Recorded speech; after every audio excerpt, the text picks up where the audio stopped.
Total War Rome 2, when it was first released, wasn't exactly the finished article. I remember watching a review of it on YouTube before I purchased it, and I've been waiting to see this amazing sort of upgraded kind of Medieval 2 version of Total War, but with all the sort of modern graphics on something much, much better. And when I saw it, I was assuming that that must have been the quality that I was watching the video on YouTube.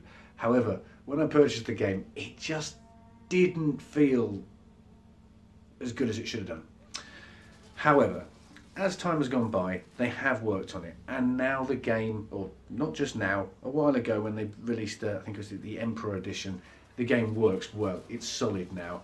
I was enjoying it beforehand, to be fair. As much as I make complaints about it, I still went and played hours and hours and hours on it, and still very much enjoyed it. It was just clunky and didn't feel too smooth. Now it is, and it has been for a while.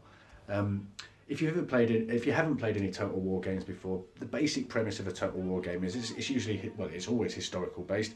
This particular one is during the era of Rome and Julius Caesar, although it does expand a little bit into some other stuff as well with some expansions. But on the whole, it's that Roman era, and what you have is so the game is sort of two elements.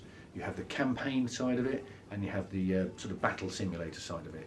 The campaign side of it, you have the European map, you've got your various different generals and cities and stuff that you govern, and you move your generals around, which is the armies, and engage either, take other provinces or attack other armies.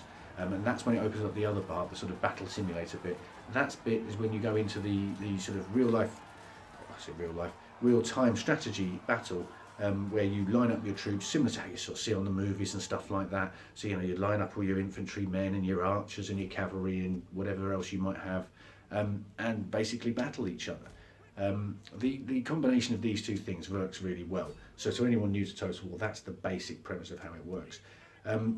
So going into a little bit more detail, the graphics on Total War, very, very good. Like I say, a bit clunky to start with, but now we're talking about the game itself right now. They are good, they're smooth, they're up there with everything else. They stand out. I enjoy it. I still dabble in the game and play various different sort of battles, or maybe a campaign or two. The gameplay is good. If you've ever played Total War before, it's much the same as any of the previous ones. As they always seem to do, they do change the campaign side a bit, so there's different sort of things to take into account, like the amount of generals you can have. That is reduced to probably some, if you're more used to other Total War games. Certainly I played a lot of Medieval 2, Empire, Napoleon. I played a bit of Shogun, but not as much. Well, I understand that's a lot of people's favourite. I wasn't so into that, but that doesn't matter, that's by the way. So yeah, big map, bigger than the Medieval 2 maps. So yeah, plenty of places to, got a fair bit of Middle East down there, and North Africa, whole of Europe more or less. Well, yeah, whole of Europe. So yeah, all of that, the size of it's good and everything. Like I say, graphics are good, gameplay works well, interface and stuff is more or less, like I say, the same as before. So if you've ever played Total War before, you'll know exactly what you're doing. What's new? The thing, well, not new, but the thing that I would say that I love about this game, compared to quite a few of its predecessors, with the exception of Medieval 2, which I've referenced quite a few times already, is the variation in units and troops. I mean, obviously there's mods and stuff you can download from Steam Workshop, which makes the game much better. As I've said in previous videos, Steam Workshop's brilliant, the modding community is brilliant, you make games so much better. But yes, so you've got, like I was sort of touching on, with Medieval 2 you had quite a few different countries or armies, nations you could play as, and as they varied, you had quite a few different troops, and so it was worth playing as different countries for their different troops you could use and the different sort of styles of battles you could do.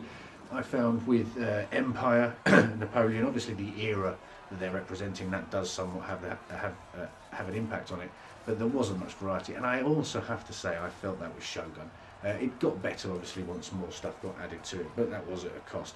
And yeah, I just didn't feel the variety. With this, you've got so much variety. It's cool to be Roman, isn't it? It's cool to be Spartan. You've got all sorts of different people from the Middle East, the Egyptian Empire. You can even play as the Celts. You've got so many different factions, and they've got different types of troops and different styles. That makes the replay value much, much higher for me than it would, say, Empire, which I would always play as British. Couldn't really bring myself to play as anybody else, to be honest. But even if I did, it wouldn't be that different other than the starting locations and stuff on the campaign. With this, you know, if you want to just play simulated battles and stuff, there's so many different types of troops and different armies and stuff and structures you can set up. It makes it much more interesting. A great range of different castles and fortresses for those siege battles. So that's good too. So yeah, on the whole, as you can probably tell, Rome 2 Total War is a game that I do very much enjoy. It didn't start off brilliantly. It was still good, but it's not as good as it should have been because of the standard that Total War has held itself at and should be. You know, it's a premium title, and it is a premium game now as well. So if you've ever enjoyed any of the previous Total War games, I would highly recommend buying this. And if you're new to it, then this is a good game. I mean, if you're into strategy games at all of any sort of description, but this is something a little bit different. Total War was what took me into this type of strategy game, away from the sort of Command and Conquers and the sort. So if you're anyone like that, these Total War games are brilliant, and Rome 2 is a brilliant game.